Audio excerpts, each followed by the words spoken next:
인지학습 치료는 학습 장면에서 어려움을 경험하고 있는 아동을 대상으로 심리 상담적, 교육 심리학적 접근을 통해서 학습 전략, 학습 기술, 동기부여를 하여서 학습적 문제를 해결하는 것입니다.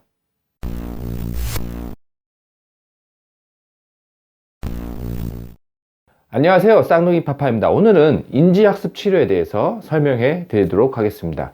인지학습 치료라고 하면 많은 분들이 어떤 IQ에 문제가 있는 아동을 대상으로 하는 것으로 생각하고 계시는데, IQ, 즉 인지 기능과 상관없이 학습 장면에서 학습을 하는 상황에서 여러 가지 문제들 또는 어려움을 경험하고 있는 아동을 대상하는 게 인지학습 치료입니다.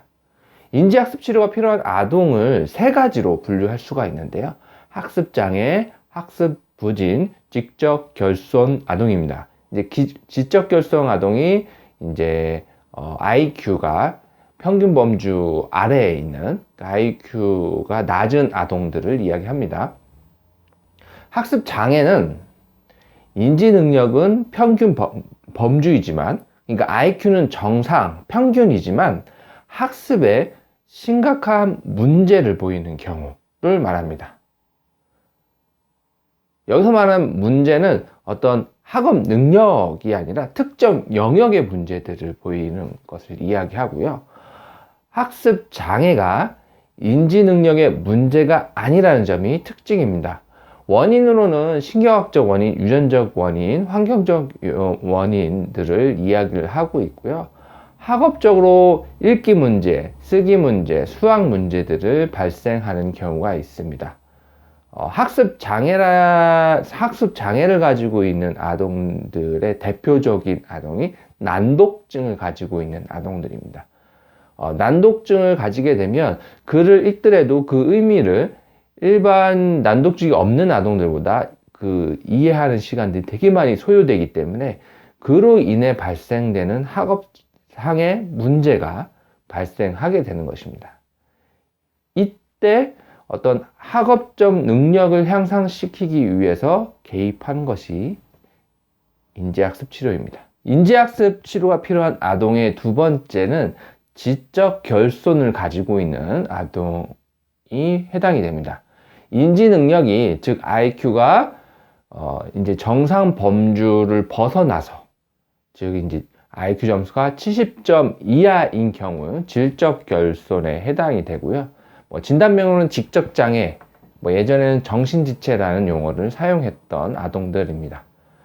인지 능력이 일정 점수 이하이기 때문에 그에 맞는 학습 방법, 스킬들을 특히 동기부여가 절실한 아동이 되겠습니다.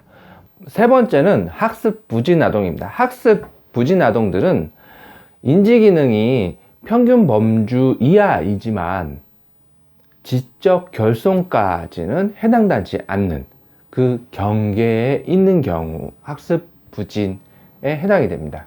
학습 부진 아동들의 특징은 아무리 열심히 노력을 해도 학업 능력이 오르지 않는 특징이 있습니다.